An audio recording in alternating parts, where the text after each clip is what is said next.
जल का कवल है, यहाँ वायु तत्व पाया जाता है। अरे वास्तव ऊपरी मंडलों में, ऊपरी लोकों में वास करते हैं, लेकिन उनका प्रकाश, उनकी किरणें इन चक्रों पर पड़ती हैं। उसी के ऊपर एक कंठ चक्र आता है, यहाँ पर आद्या महाशक्ति की किरणें पड़ती हैं। ये 16 दल का कवल है और आप सबसे ऊपर, तुम्हारी जीवात्मा सबसे ऊपर दोनों आंखों के मध्य भाग में बैठी है, जहां पर देवियां बिंदी लगाती हैं और पुरुष जहां पर ये टीका लगाते हैं। ये बिंदी और टीका यहाँ पर हम लोग इसीलिए लगाते हैं क्योंकि यहीं पर हमारी जीवात्मा बैठी है, उसका श्रृंगार किया जाता है। ये 10वां द्वार है जहां पर तुम्हारी जीवात्मा बैठी है, इसी को 10वां द्वार कहते हैं। अरे आप लोग रोज चौपाई गाते हो कि मंगल भवन मंगल हारी, द्रव सुदशरथी अजर बिहारी। इसका अर्थ जरा समझने की कोशिश करो प्रेमी भाई बहनों। ये शरीर तुम्हारा मंगल भवन है, तुम्हें अमंगलों से बचाने वाला, तुम्हें नरकों 84 से बचाने वाला ये पंच भौतिक शरीर ही तुम्हारा मंगल भवन है।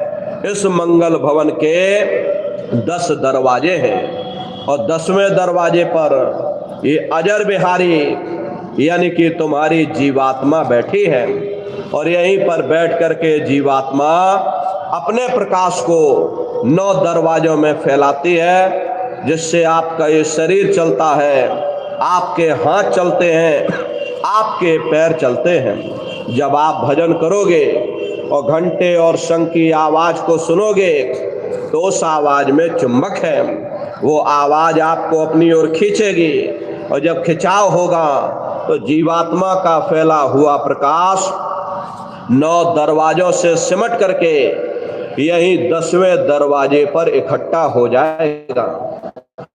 और जैसे सारी शक्ति, सारी चेतना सिमट करके यहाँ पर इकट्ठी हुई, शब्द तुम्हारी जीवात्मा को खींच करके शरीर से बाहर कर देगा। फिर आप अपनी आंखों से देखिएगा कि हमारा शरीर ये है, हम ये खड़े। आप अपने शरीर से अलग हो जाओगे। क्या होती है, चिड़िया घोंसले से निकल करके आसमां की उड़ान भरती है, शाम को फिर अपने घोंसले में आ जाती है। ऐसे ही तुम्हारी ये जीवात्मा इस शरीर रूपी घोंसले से निकल करके ब्रह्मांडों की सैर करेगी, देवी देवताओं के दर्शन करेगी, अरे भगवान राम के दर्शन करेगी, भगवान कृष्ण के दर्शन करेगी और घूम करके फिर अपने शरीर रूपी घोंसले में वापस आ जाएगी।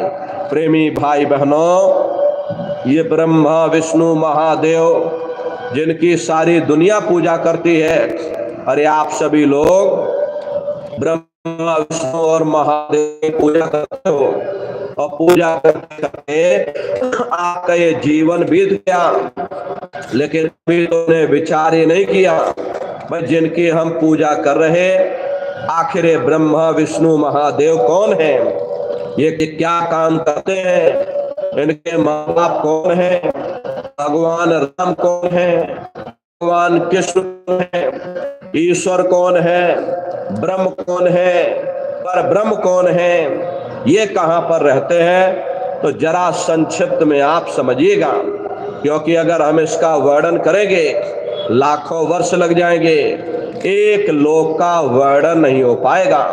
इतने लोग इस आसमान के ऊपर बने हुए, लेकिन संक्षिप्त में हम आपको बता रहे कि किन किन मंडलों को पार करते हुए तुम्हारी ये जीवात्मा अपने 5वें मंडल देखा नहीं, इसीलिए आप अर्थों को समझ नहीं पाते हो और अर्थ का अनर्थ कर देते हैं। तो क्या लिखा गोस्वामी जी महाराज ने, देखिए गोस्वामी जी महाराज रामचरित्र मानस में लिखते हैं कि मुदो नैन त्रसत में भयो पुन चितवत कौशलपुर गयो। जब मैंने अपने बाहर की आंख बंद की, मेरी अंतर की आंख खुल गई और मैं क्या देख रहा हूं, मैं कौशलपुर देश में पहुंच गया।